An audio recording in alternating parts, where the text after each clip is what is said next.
Hey guys, it's Hamilton here. This is What If Not Ice Release Part 8, the final part. There's not much to say before we get into the video, so I hope you guys enjoy, and without further ado, roll the intro.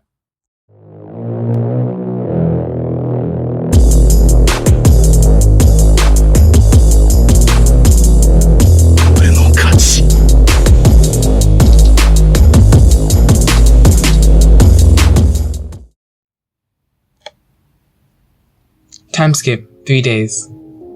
Naruto groaned as he got out of bed. His body was sore all over from his intense fight with Lee 3 days prior. After the preliminaries had ended, Hiruzen had told them that the finals were in a month, and that they should train as hard as they could, because they were representing their respective countries. At least that's what Haku told him, seeing as how Naruto was unconscious at the time. It had taken him around 2 days to recover from his fight with Lee. He'd only started doing light workouts yesterday. I need to get better with my taijutsu, Naruto thought. I didn't really put much effort into learning it, and that needs to be remedied immediately. I've grown overconfident. Okay, what do I need to do? I need to work on my taijutsu? Not so much my ninjutsu. I definitely work on my genjutsu. I need some genjutsu that can allow me to lay cover. Getting better at using my kusanagi would also be helpful. And maybe adding another one. Those things have really good reach, and if two used in tandem, could be really deadly. Naruto walked downstairs to his personal training ground underneath the compound. Haku was already there, practicing her ice style jutsu. After they had returned from the wave, he had offered for her to live in the Uzumaki clan compound. She had accepted, of course, and now whenever Naruto went to go use his training ground, he usually found her there, unless she was helping out at the hospital. Hello, Naruto-kun, Haku said, slightly blushing. Are you feeling better today? Yes, thank you, Haku, Naruto replied absent-mindedly, not noticing the ever-so-slight blush on Haku's face. I need to get better at my taijutsu and genjutsu, and I also need to learn how to use my kusanagi better, as well as getting a second one. What type of genjutsu are you trying to learn, Naruto-kun? Haku asked, slightly tilting her head to the side. Well, mostly just stalling genjutsus, or one that can provide cover, Naruto replied. I think I could help you with your genjutsu problem, Haku responded.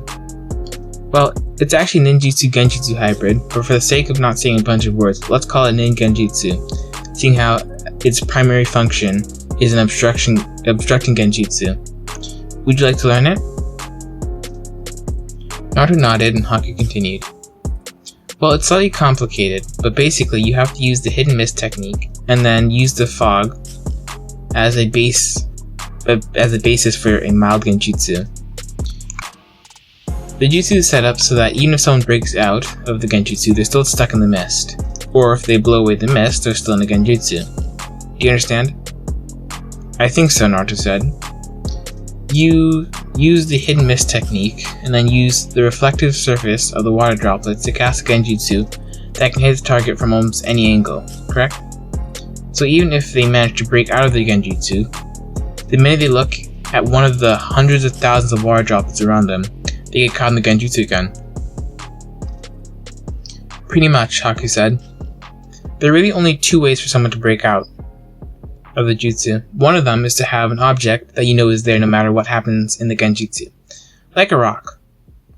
Most genjutsu can only fool one of the five senses, these being the eyes. So having something that you can touch to assure you that you are in a genjutsu, but it is real, is really helpful. The second way to break out of the genjutsu is to release a continuous burst of chakra almost endlessly. This way is slightly more unreasonable, as it's harder to do this, not to mention extremely taxing. You understand me so far? Naruto nodded and Haku continued. Okay, so the first step to master the hidden in mist jutsu, and I don't mean just learn it, you have to master it in every way, shape, and form. Otherwise, you won't have the control needed to layer a genjutsu on top of it, Haku said. Okay, well let's get to it, Naruto replied. Time skip, 1 week. Finally, Naruto thought, as a cloud of fog so dense one couldn't see more than a foot in front of them appeared. He learned the jutsu in one day of being taught it, but Haku had stressed the importance of mastering in every way possible, and shape and form. So as a result, Naruto's naturally large chakra reserves and his dedication to master this jutsu, it couldn't really be called a mist anymore. It was now so dense that it resembled a fog cloud more. The water droplets were just above freezing temperature, at 33 degrees Fahrenheit, which had a secondary effect. The longer the person spent in the fog, the more sluggish they grew, until they collapsed from their body not being able to take or handle the cold temperature. Good job, now I think it's time for you to start laying the genjutsu on top, Haku said. So here's how it works. Time skip, 1 week. Naruto looked down on a mercenary camp from his vantage point in a tall oak tree. A sneer formed across his face as he looked at the thugs and gangsters below. Despicable, the lot of them, Naruto thought. They kill and murder just for the fun of it. They ruin lives without any remorse. They truly darken humanity. Naruto had absolutely no qualms about what he was going to do next. He specifically requested a mission to wipe out a bandit camp from Hiruzen. It would allow him to test out his new Ninpo, Fog of Mirages, Ninjutsu. Naruto flashed some hand seals. Hare, boar, ox, snake, bird, horse, dog, and whispered, Ninpo, Fog of Mirages. As soon as he finished, a thick bank of fog coalesced in the air and covered the entire bandit camp. But Naruto wasn't done. He quickly switched his hands from the dog hand sign to the tiger hand sign, then concentrated on reflecting his genjutsu off every single minuscule water droplet in the large bank of fog. Almost immediately, the genjutsu took effect. Mirages of people appeared in the fog, just to disappear a few seconds later. The genjutsu was interesting because it pulled images out of people's minds of its target, and created a mirage of that person in the fog. As a nice touch, Naruto added faint, indecipherable murmurs, seeming to come from the mirages.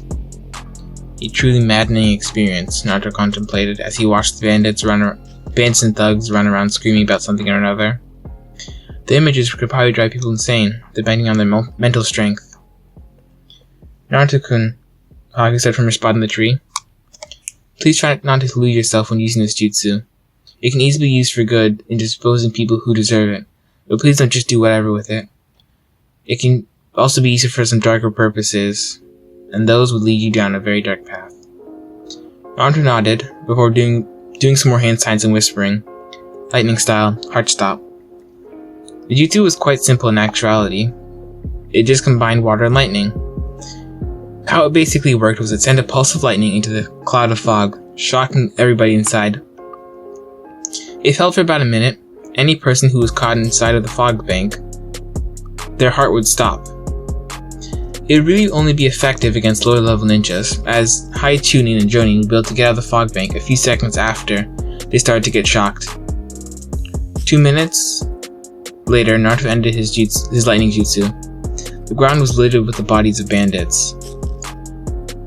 Now came the gruesome part, disposing of the bodies. Naruto attached multiple explosive tags to each body. The bodies would be obliterated by the heat and explosion. He lit the fuse and started running back towards the leaf. Haku fell into step next to him. A few seconds later, the bandit camp blew up, obliterating any evidence that it ever existed. And as they were running back, Naruto thought, I really need to anchor myself, for the darkness in the world is quite corrupting. Time skip, 2 weeks. Naruto was standing in the Chunin exam's final arena. The last 2 weeks he had improved on his taijutsu and started learning how to use 2 kusanagi, or grass cutter swords, in tandem. Up in the Kage's box sat the Hokage, Kazekage, Tsuchikage, and Raikage. The Mizukage was missing, seeing as how there was a civil war going on in the Land of Water, and even if there wasn't a war, the village hidden in the mist was on tentative terms with the rest of the elemental nations. Okay everybody, except for Naruto, Uzumaki, and Neji Hyuga, please leave the field, Genma called. Naruto and Neji took their places across from each other. You should just give up now, Naruto, Neji said cockily. Though you are talented, fate has declared me the winner today. I shall taste victory by the end of our fight. You know, you sound really stupid right now, Naruto said in a flat tone. I admit you're really strong, and your eyes equally so. But I know for a fact that the Byakugan cannot see the future. Even the Sharingan can't. So you declaring things that haven't happened so certainly makes you look quite idiotic. Strength speaks for itself. If you have to verbally weaken your opponents before you attack them, that is equally pathetic. Let your strength speak for itself. The stronger and smarter of the two of us will win. So shut up already and get ready. Because I'm going 100% and I will not hold back. Neji growled before turning towards Genma. Okay, begin, Genma called. Immediately, Neji rushed forward and went with a standard gentle fist stance, though slightly more aggressive. He was aiming at Naruto's organs inside of his tenketsu, which if hit with a palm strike would rupture. Naruto just rolled his eyes and started dancing between the blows. They were fast, sure, but Naruto was faster still, and added that to his improved taijutsu skill, made him almost untouchable at Neji's current speed. The Anbu taijutsu style was designed to be resilient. It had to be, to hold up against dozens of different taijutsu styles, otherwise it created an inconsistency with what opponents the Anbu could face. Naruto heard the occasional gasp at what taijutsu style he was using. Most Jonin recognized it, and a few Chunin did too. Naruto snapped at his thoughts when he felt one of Neji's blows just graze him. It didn't do anything too bad, but he felt it. Naruto's eyes narrowed. This was starting to become an annoyance. He leaned back, his hands touching the ground as one of Neji's jabs flew overhead. He then brought both feet up, nailing Neji in the chin and sending him flying a few feet away. Continuing his legs movements, Naruto fully flipped over and landed on his feet, slightly crouched.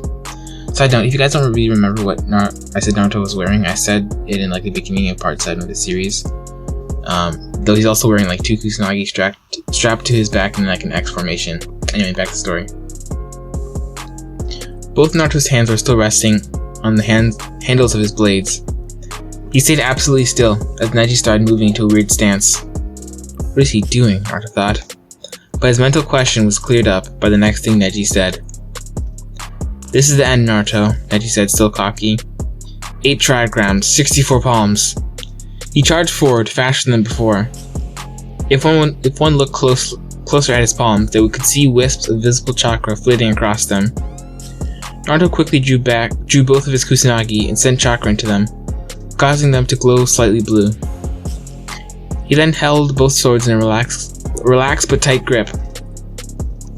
When Neji got within 10 feet of Naruto, he thrusted the sword in his left hand forward, while flipping the blade in his right hand to a reverse grip. Neji dodged the first blade by jumping to the side, and tried to get close again to start using the 8 trigrams 64 palms. What Neji didn't realize was that there was chakra running in both the blades. As Neji tried to dodge the second blade without getting close, Naruto launched an arc of chakra from the blade in his right hand. Neji's eyes widened and was forced to dodge by jumping almost 15 feet away. When he landed, Neji tried to get close again, but was forced back by both of Naruto's blades. He tried again, but this time, barely dodged one of the blades. It still grazed his cheek and drew blood. Then he had to dodge the other blade again. The fight continued on like this for a couple of minutes, before Neji tensed up and fell to the floor. Poison was all he could say before he fell unconscious. Genma smiled before signaling Naruto to go back to the stands. Naruto nodded punctually, before body flickering back up to the stands. He then leaned against the wall in the participants' box and closed his eyes. He was a light sleeper, so as soon as his name would be called, he could wake back up. Almost 40 minutes later, he woke up to someone in the arena screaming, "It's my blood!" Of course it's your blood, you idiot, Naruto thought, slightly angry at his nap being disrupted. What do you expect from the Chunin exams? But still, Naruto hauled himself up, just to see the Kazekage's kid going crazy. Then it started to rain feathers. This is going to be a long day, Naruto thought. Time skip, 24 hours. Naruto, along with most of Konoha, looked up at the balcony of the Hokage's tower. He was about to say something. Naruto's right arm was in a sling, and the left side of his face was bruised, courtesy of a rock-style ninjutsu. Hiruzen looked much worse, though he was still able to stand. Yesterday was a trying time. An invasion had occurred, and the Hokage had barely survived an assassination attempt. The Tsuchikage had tried to assassinate Hiruzen, with the help of Orochimaru, who was hiding in the crowd. The Raikage had just left. He tried to stay neutral. "Hello, people of Konoha," Hiruzen's deep voice called out to the people below. "It is with a heavy heart that I must deliver this bad news to you all. The Hidden Stone Village, seeking compensation for the slaughter of their people in the last war, had decided to spark another war with us. They have joined up with Orochimaru and some high-level missing nin. We have a long and tiresome future ahead of us, but I hope the will of fire will keep burning bright and brighten up our future." Time skip, 1 year. Naruto had been promoted to Chunin right after Hiruzen's speech along with Shikamaru. The war had officially started the first week of fighting. The first casualty was from the enemy side. A group of Chunin from Iwa had been ambushed and killed on one of Iwa's seek and destroy teams. They were trying to destroy one of Konoha's supply routes. There were also plenty of other skirmishes, with a few deaths in each one. The Akatsuki had also joined Iwa's side. Along with that news, Danzo had gone rogue. Though the surprising thing was that most of his illegal Anbu faction, the Root, did not follow him. He'd apparently ingrained in them the phrase "protect the leaf," so much so that they even were willing to abandon him to do so. He didn't get very far though. A team consisting of Kakashi Hatake, Might Guy, Asuma Sarutobi, Kunai Yuhi, and Nanko Mitarashi were dispatched to take him down. They caught up to Danzo and the dozen Root members that were with him within a day, and they obliterated them all. For all of Danzo's powers, including the Sharingan he had stolen from Uchiha's corpses after the massacre, he wasn't able to beat the Lee's best. Either the cream of the cream. The best of the best. It was after Danzo had died that the world saw that the man known as the Professor, Hiruzen Sarutobi's tactical skill had not diminished. The Leaf was on the offensive most of the time, striking at major points in the enemy's defense. The Hidden Sand was also protecting the Leaf's sides from being flanked. Jiraiya had also returned to the Leaf along with Lady Tsunade. This in itself had been a major morale boost for the Leaf side. Jiraiya and Tsunade had taken 4 months to start getting back into shape before hunting down the individual pairs of Akatsuki. Sorry about that. The team of Jonyu who had taken down Danzo did the same thing with other pairs. The other interesting news was that Sasuke had tried to desert the Leaf. Orochimaru's escort, the Sound 4, had come for him, though it was rather anticlimactic. He and the Sound 4 didn't even reach the halfway point to the Valley of the End. The Sound 4 was quickly slaughtered along with Kimimaru and Sasuke imprisoned for life. Sakura, of course, had tried to protest, but after seeing the lengths Sasuke was willing to go through to get power, had eventually stopped trying. Over the next 8 months, the Akatsuki members were hunted down and consecutively slaughtered. The only members still left alive were Pain, Itachi, Kasame, Tobi, and Zetsu and Orochimaru. They were currently all holed up in Amegakure. Iwa had seen that their side was probably going to lose and had pulled back some of their effort in the war, hopefully in hopes of a better peace contract after they lost. Currently, Naruto was a part of a group consisting of himself, Haku, Hiruzen, Jiraiya, Tsunade, Kakashi, Might Guy, Genma, Ibiki Marino, Anko Mitarashi, Kunai Yuhi, Shikamaru, and Asuma Sarutobi. They were all headed to Amegakure. It was finally time to confront the last vestiges of their opposition. If they managed to succeed today, the war would finally be over. The war affected everybody, and Naruto saw what it did to people in its truest form. Jiraiya had taught him the Rasengan when he wasn't traveling. Naruto hadn't really thought much of it before. Sure, it was cool and quite powerful, and also it belonged to his father, but he didn't think of it as such a powerful jutsu, as well as being an assassination jutsu. The first time he'd used it against a living target, he'd painted the wall of a building red with the man's blood. There was nothing solid left of him, even the man's bones were gone. Naruto, like almost everybody else, really wanted for this war to be over. It hurt too many people. Okay everybody, listen up, Hiruzen called. When we reach Amegakure, we'll have a tough fight, though we did manage to enlist some help. Itachi and Kisame. Itachi will go after Obito, seeing as he's the only one who's able to fight him. Wait, did you say Obito? Kakashi said. Yes, it turns out he didn't die, Hiruzen replied. But back to the plan. Itachi will go after Obito, since seeing as he's the only one who can actually manage to take him down. Kisame will go after Zetsu, in a likewise manner. I will go after Orochimaru. I let him go once and that won't happen again. That leaves the 6 paths of pain. Naruto, Shikamaru, and Haku will go after the human path, and then if you're able to, go after the Naraka path. It's relatively useless in battle, so I don't think you'll have too much trouble destroying it. After that, find the nearest group that needs help and assist, that is, if you're not too tired. Hibiki and Anko, you two will be going after the animal path. It shouldn't be too hard to take down, but don't estimate it.